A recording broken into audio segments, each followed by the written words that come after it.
Hey ladies and gentlemen, welcome back to the channel. As always, it is Nick here, back with your daily crypto news and analysis. And today we're going to be talking about Ripple and XRP. But before we jump on into this video, I just want to ask you all, how are you doing? How is your day? How's your night? Wherever you guys are.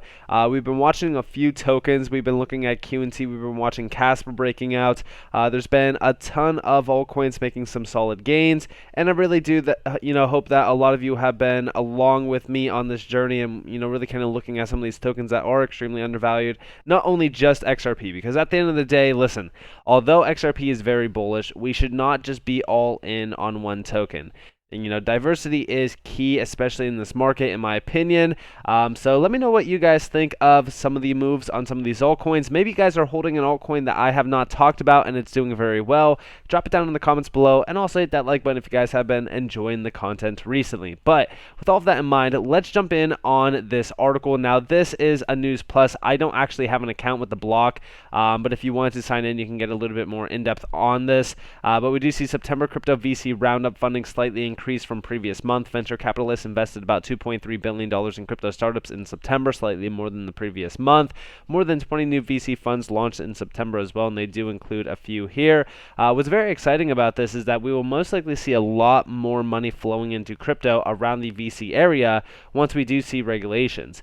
In fact, over here we do see another article from the block talking about European VCs and how they are finally launching crypto funds. What took them so long? What we do see some few quick takes down here. While Europe's venture scene has been slow to launch sizable crypto funds comparable to those in the US and Asia, this is finally changing. In the past year, we've seen large capital raises from not only the continent's Web3 native venture firms, but also generalist funds. Still, issues remain. In some jurisdictions, would-be crypto funds struggle to custody tokens, and slow regulators have hampered rollouts. And I also do believe that this is a big area of focus in terms of regulations. Remember, I've always talked to you guys a little bit about how regulations are key to a lot more money flowing into the space from even the VC side, but also even the institutional grade side.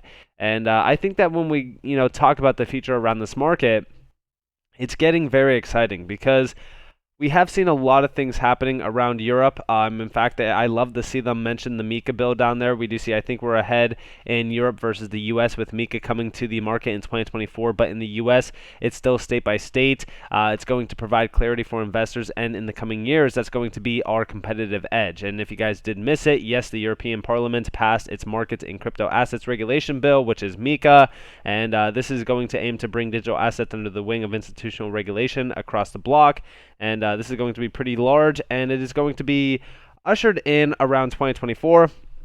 So yes, it's going to be about almost a year and about 2 months away still, but it's still something to look forward to, especially around like the Bitcoin halving. If you do believe in the Bitcoin halving, and if you believe in the 4-year cycle, then hey, 2024 is going to be a big year for us if we are talking about a lot more institutional investors jumping into crypto and a lot more of that money, flowing in. So very exciting times ahead for sure. And also, shout out to XRP Crypto Wolf here, but we do see Ripple is hiring over 300 employees.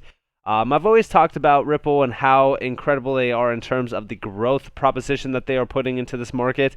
Remember, during a bear market, I should say during the beginning of this bear market, we've seen major companies, we're talking about Binance, Coinbase, some of the largest names in the game, laying off a lot of employees.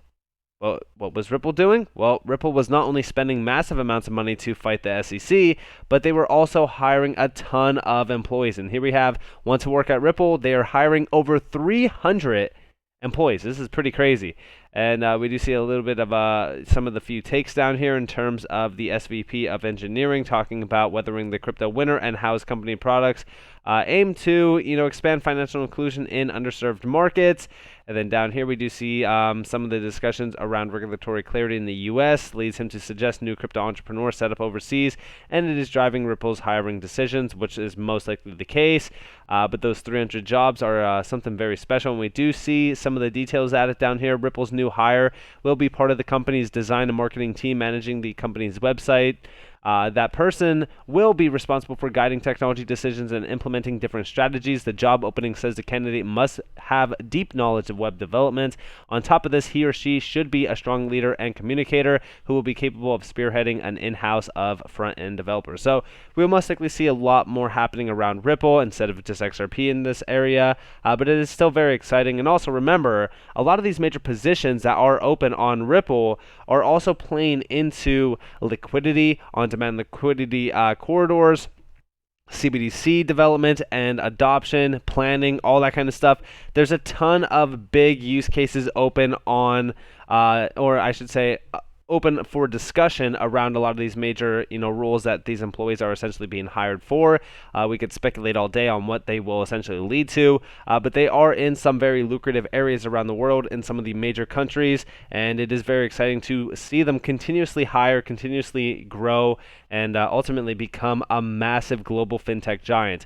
And I do believe that they are becoming just that. Remember, going back in time a little bit to March of 2022, we did see Ashish Birla put out this quote: "We're close to having a global coverage of on-demand liquidity." And it is for good, measure. I mean, at the end of the day, listen, when we look at what Ripple has been doing in terms of on-demand liquidity, they have been really kind of focused on not only building during this bear market, but also making these major individuals around the world, or I shouldn't even say individuals, but countries around the world, understand the value behind on-demand liquidity as well as the potential behind it. I mean, the savings behind on-demand liquidity as a mechanism itself is very, very interesting, and it's very, very valuable to some of these major institutions that are transacting in the tens to hundreds or even trillions of dollars, which is very interesting. And we even did see, I believe it was Kevin O'Leary, actually talk about cross-border payments and really kind of cutting out the middleman. This is why he believes in crypto, because at the end of the day, it really is saving a lot of money for anybody who's transacting cross borders. I mean, it could be $1, $10, $100,000, $100 million. Either way, you are going to see a big difference, because again, cross-border fees on any sort of payment are astronomical. So I love to see on-demand liquidity continuously growing, while also Ripple themselves are continuously growing and expanding, and really kind of focused on some big use case potential here around not only on-demand liquidity, but just kind of involving crypto itself. And we're not just talking about XRP specifically. Like, they are here to allow for crypto to truly see the light of day for what it really is in terms of potential as well as value.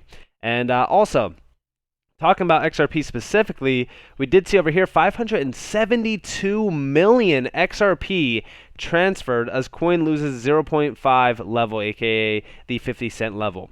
And we do see market sees 500 million XRP transferred, while XRP price drops from the 50-cent high. Again, do I look at these major moves happening in terms of volume or whale movement and say, wow, okay, this is huge. XRP should surely pump? No, I don't.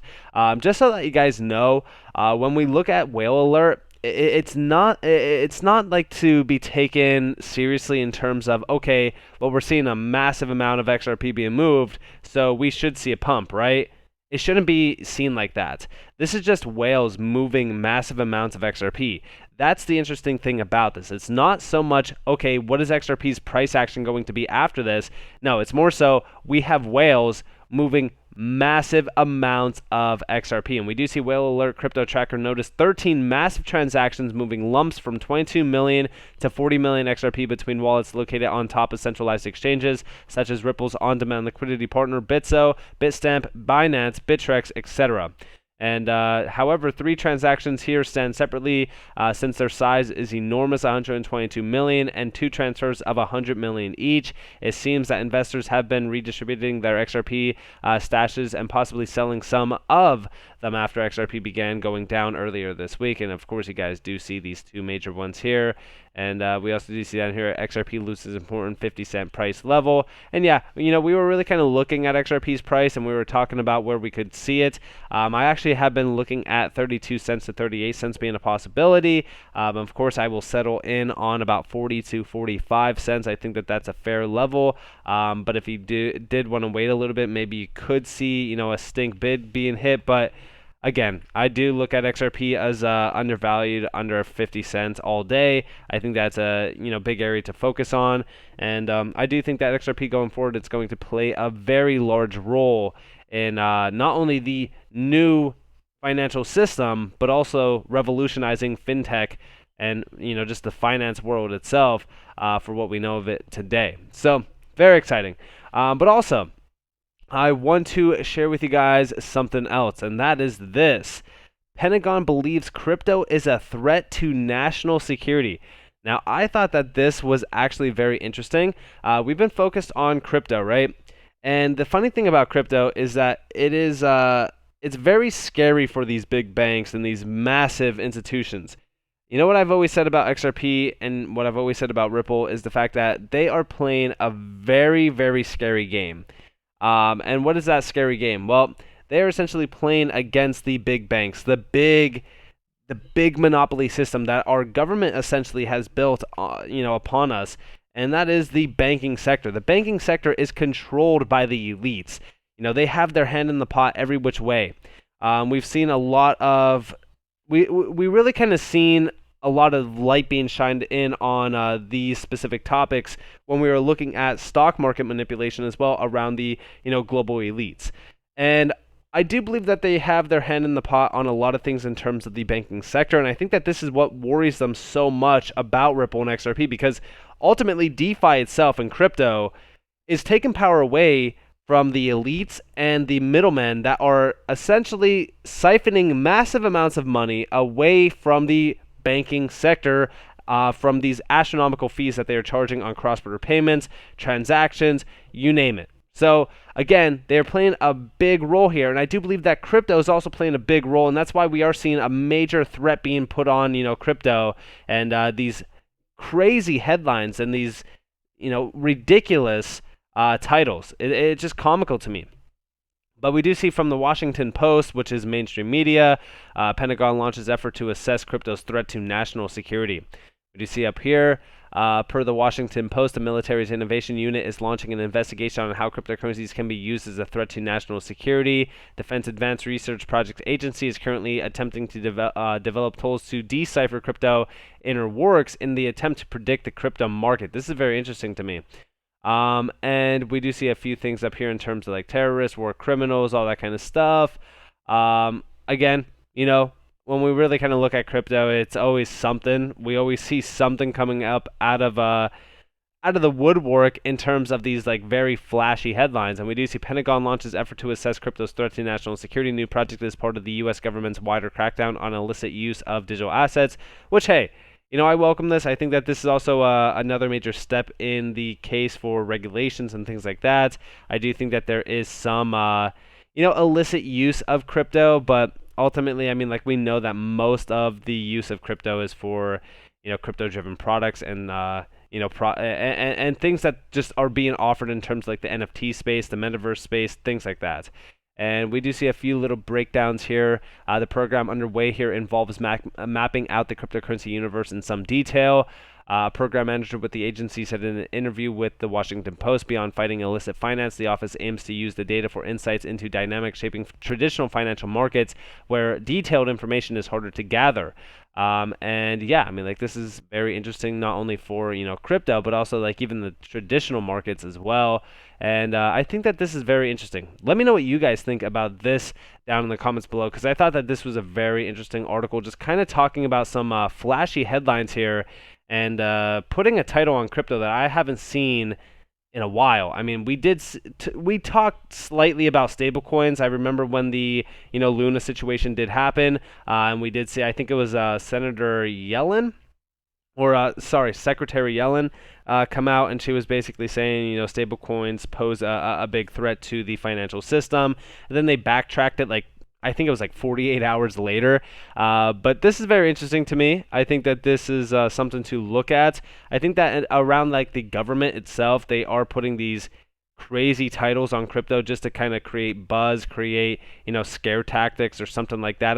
I really don't know what's happening here. Maybe they're trying to scare people out of crypto. That, again, it could just be they don't want you to get rich, but who knows what's happening here. But with all that in mind, I hope that you guys enjoyed this video. If you guys did, definitely leave a like, subscribe, to notifications on if you guys have more free content.